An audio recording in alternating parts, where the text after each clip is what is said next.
Sir నమస్కారం sir. Sir మేము వేంగడలో వచ్చాము సార్. ఈ బల్లి పండుగ అనేది దాన్ని ఒక ఆచారం ఏంటి, అది ఎన్ని సంవత్సరాలు చేసుకుంటారు అనేటువంటి కొన్ని విషయాలు తెలుసుకోవాలని మీ దగ్గర వచ్చాము సార్. చాలా సంతోషం సార్, మీకు ధన్యవాదాలు సార్. సార్ అదే 3 సంవత్సరాలకు ఒకసారి చేస్తారు, అసలు ఎలా చేస్తారు లేదు, దీనికి ఒక 12 రోజుల వరకు ఉపవాసం ఉంటారు, అలాంటివి ఏ విధంగా ఉంటారు, దానికి కారణాలు ఏంటి సార్ ఒకసారి కొంచెం వివరించండి సార్. సారు, ఇది సమాజంలో ఈ గ్రామము ఎప్పటి నుండి పుట్టిందో ఆ రోజు నుండి మా యొక్క పెద్దలు, మా పెద్దలు అంటే వాళ్ళు పితృదేవతలు. అవును సార్. వాళ్ళ పితృదేవతలు వాళ్ళు తెలుసో తెలియకో ఈ సంప్రదాయాన్ని మరి స్థాపించారు. ఆ నాటి నుండి ఈనాటి వరకు కూడా ఈ పండుగ ఇలా కొనసాగిస్తున్నాము. ఇది ప్రతి 3 సంవత్సరాలకు ఒక మారు జరుపుకుంటూ ఉంటాము. ఈ రోజుల్లో అభివృద్ధి చెందామని చెప్పి కొంత సంప్రదాయాన్ని విమర్శిస్తున్నారు, దాన్ని తిరస్కరిస్తున్నారు, పూర్తిగా పూనుకోవటం లేదు. కానీ ఈ యొక్క పండుగ ఉద్దేశం ఏంటంటే, ఇది వృద్ధులు కానీ, పిల్లలే కానీ, అనారోగ్యులు కానీ, లేకపోతే చదువుకున్న వాళ్ళు కానీ, చదువు లేని వాళ్ళు, ప్రతి ఒక్కరికి కూడా ఈ భూమి మీద పుట్టినటువంటి ప్రతి ఒక్కరికి కూడా ఒక సూచిక ఇస్తుంది సార్. అదేమిటి అంటే, ఈ పండుగ చేసినప్పుడు ఇప్పుడు తమరు చూస్తున్నారు ఇక్కడ, దీన్ని ఇక్కడ ఇక్కడ లోకల్ లాంగ్వేజ్ లో బల్లి అంటాం. అవును సార్. కానీ అది గోధుమ విత్తనాలతో మొలకెత్తించినటువంటిది. అవును సార్. తమరికి తెలుసు, 12 రోజులు బట్టి ఉపవాసంతో ఉండి నిత్యము 3 పూటలు కూడా పూజ పునస్కారాలు చేస్తూ ఒక నిష్ఠతో ఉంటూ దాన్ని కొలుచుకుంటారు. దాని యొక్క ఉద్దేశం ఏంటంటే, ఇది కొలుచుకుని ఈ పాడి పంటలే కానీ, పశువులే కానీ, మనుషులే కానీ, వీళ్ళందరూ కూడా యోగక్షేమాలతో సుఖంగా ఉండాలని చెప్పి, ఈ 3-4 సంవత్సరాలు బట్టి పడుతున్నటువంటి కష్టాలు ఈ ఒక్కరోజైనా ఆనందిద్దామని ప్రతి ఒక్కరు కూడా భక్తి శ్రద్ధలతో జరుపుకునేటువంటిది. ఒక రకంగా చెప్పాలంటే ఆ భక్తి ఎలా ఉంది అని అంటే, ఈ చూసే భక్తి కాదండి, అది మానసికమైనటువంటి భక్తి. మనం మనసుతో చూస్తేనే ఆ భక్తి యొక్క విలువ తెలుస్తుంది. అది ఏమిటి అంటారా, ఆ భక్తి ఎలాగా అని అంటే, ఇప్పుడు చూడండి, ఇక్కడ ఈ ముళ్ళు, చిన్న ముళ్ళు గుచ్చుకున్నది అంటే ఇంకొక పెద్ద ముళ్ళు తీయాల, కానీ దాని మీద కాలు పెట్టడానికి ఎవరికైనా భయం వేస్తారు. అటువంటిది మా పూర్వీకులు దీని మీద ఉయ్యలలాగా కట్టేసి దాని మీద పడుకుని బట్టలు లేకుండా ఊగినప్పుడు కూడా కనీసం ఒక్క రక్తం పొట్టు కూడా రాదు. ఒక్క రక్తం పొట్టు కూడా రాదు. ముళ్ళు మీద పడుకుంటారు, దాని మీద పడుకుని ఉయ్యలు కూడా ఊగుతారు బట్టలు లేకుండా కూడా. అటువంటి సంప్రదాయం ఇది. అలానే ఇప్పుడు ఆ ముందన చూస్తాను మనం, చూడండి, మనం బేత్ అంటాం దీన్ని.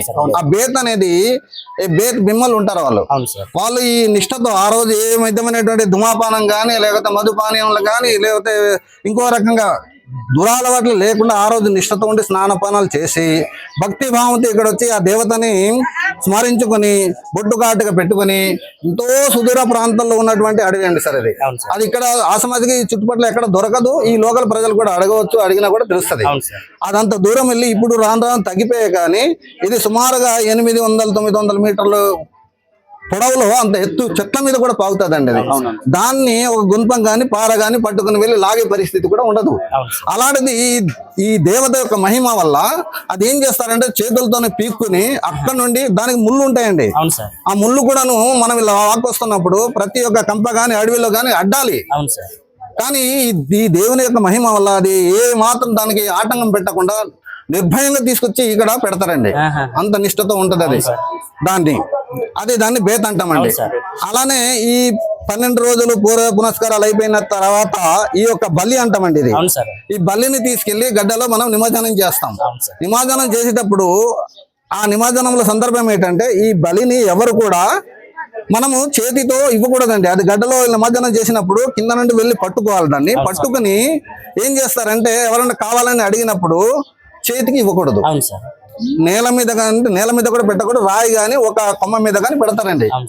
పెట్టిన తర్వాత అక్కడ నుండి తీసుకొని, ఇప్పుడు నా శత్రువు అయినా సరే, అక్క అయినా సరే, బావ అయినా సరే, అన్న అయినా సరే, చెల్లి అయినా సరే, తమ్ముడైనా సరే, వాయు వరసలు లేకుండా ఎవరైనా సరే నాకు అతను స్నేహితుడిగా ఉండాలని చెప్పి సదాభిప్రాయంతో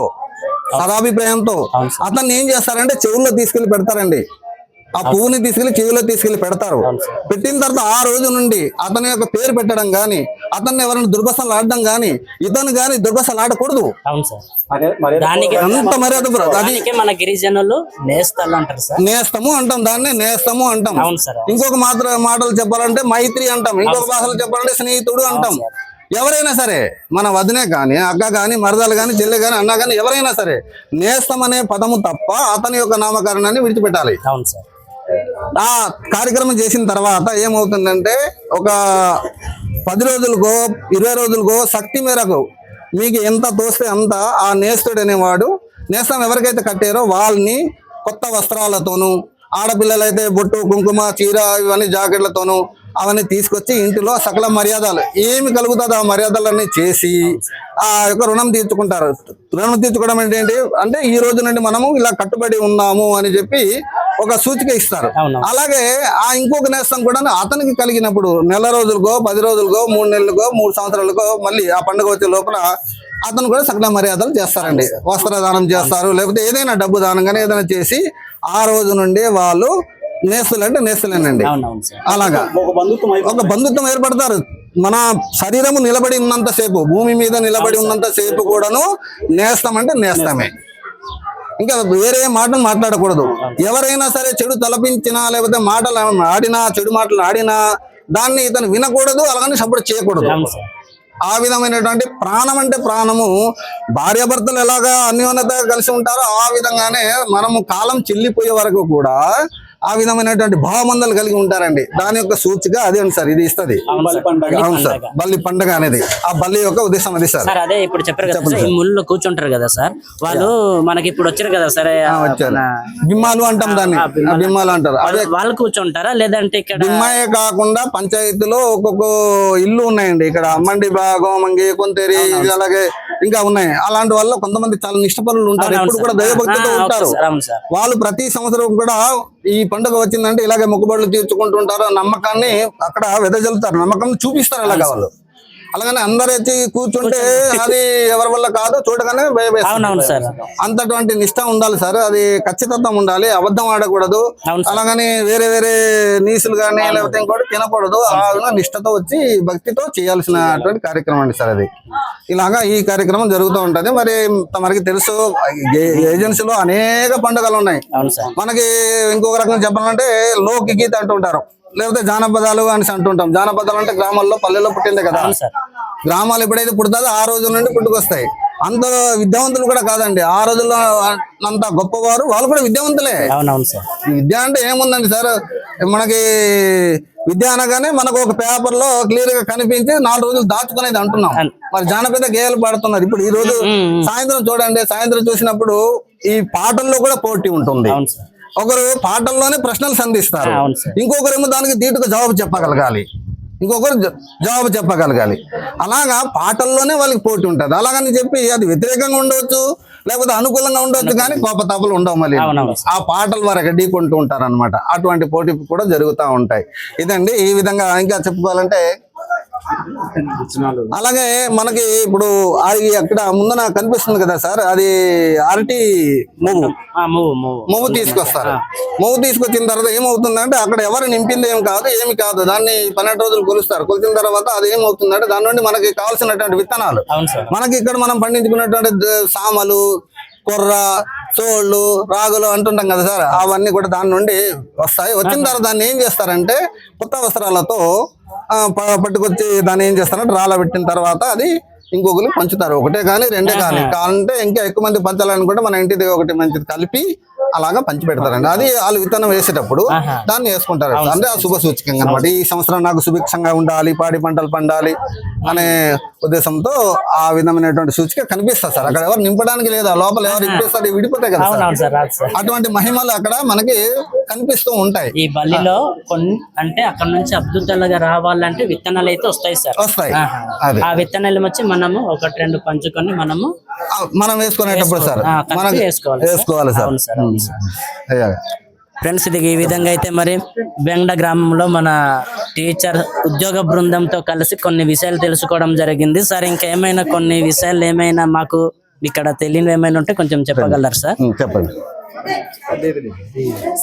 ఈ గ్రామం ఎప్పుడైతే పుట్టిందో, ఈ గ్రామ దేవతలు ఇక్కడ ఎప్పుడైతే వెలిసారో అప్పటి నుండి అది దాచుకున్నటువంటిది సార్.